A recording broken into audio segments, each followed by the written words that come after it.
passionate person. Honesty, it might be hardworking. He is kind, professional.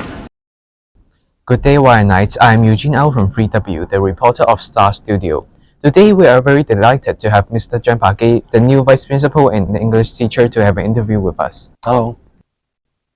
So, Mr. Zhang, this is your first year in YN. What goals have you set for yourself in this year? As you said, this is my very first year. My goal is to try my very best to be familiar with everything about YN. Right, I'm trying my very best to know more about it, to dig deeper, and I can say that I'm 70% there. Right, it's not really quite complete yet, but I'll try my best to keep working on it. So, what do you expect from our young gentlemen?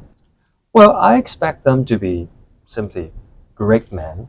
Right, I want them to be not just smart, but they are flexible and they are sensitive as well. And I definitely expect them to be great leaders, after they graduate. So that's my expectation. So, what are your first impressions of our school and the YNites?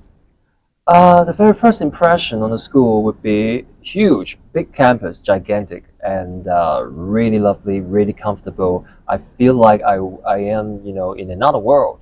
From the outside, from the hustle and bustle of Wan Chai. So that's my first impression.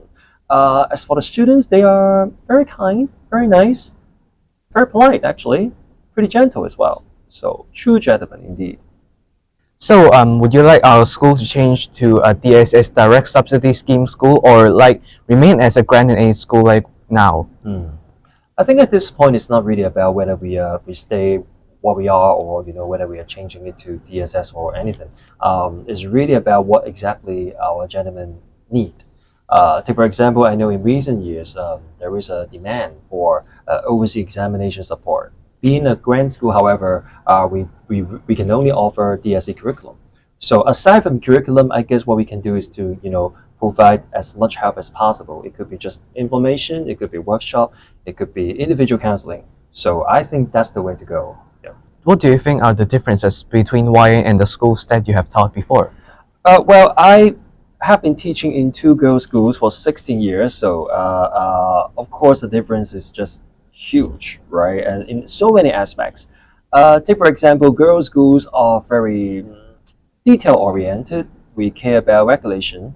We care about order, right? Discipline, and so that's why. And the girls there, they are very obedient. They do whatever they ask you ask them to do in terms of academic work, and they are they're shy, but they're very very polite, right? They're like angels, to teachers.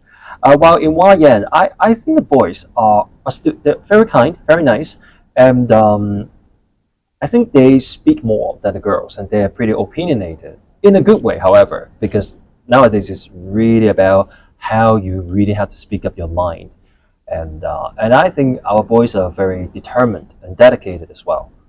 I think that's the difference. So, can you talk more about the aspects that you like about our YN spirit? Of course, it's really about how we focus on the experience. Result is important, but still we always go back and look at what we've done. We look at what we could have done better and what can be taken away from the experience. So it's really about a reflection. So this is something really fundamental in our life, and I definitely would put this value into my family as well.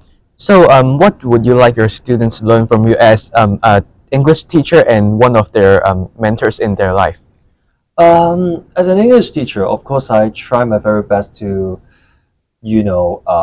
explore the fun of learning English. I really believe in how we can apply what we learned in the classroom into everyday life. So application is the key to everything. And as a teacher myself, of course, I really would like to share what I've been through before, because I myself actually graduated from a boys' school. So during my teenage time, I know exactly, what you're going through and what kind of ups and downs there will be. So I would really like to share my experience with them.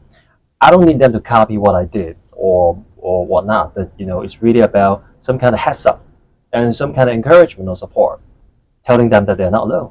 So, can you talk more about the experience that you have shared in your class with your students? A lot of them. Well, at times I would talk about how myself in secondary school, I wasn't really good at English.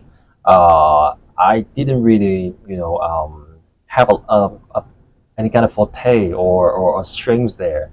But it's really about how I pluck up my courage and try to get out of my comfort zone, step out of my comfort zone, and explore something new, and how I gain the confidence. So that would be the kind of story I would share with my students. So, do you have any like skills to balance your time between being a vice principal and a good father? It's tough. It's really, really hard. I'm still learning like every single day. I think it's multitasking. You have to be able to multitask. You can't really just stay at one particular task and think that you will just get one thing done and then you move on to the other. It just doesn't work. You have to multitask, but at the same time, it means that you have to be very, how should I put it? You have to really understand what exactly you're doing.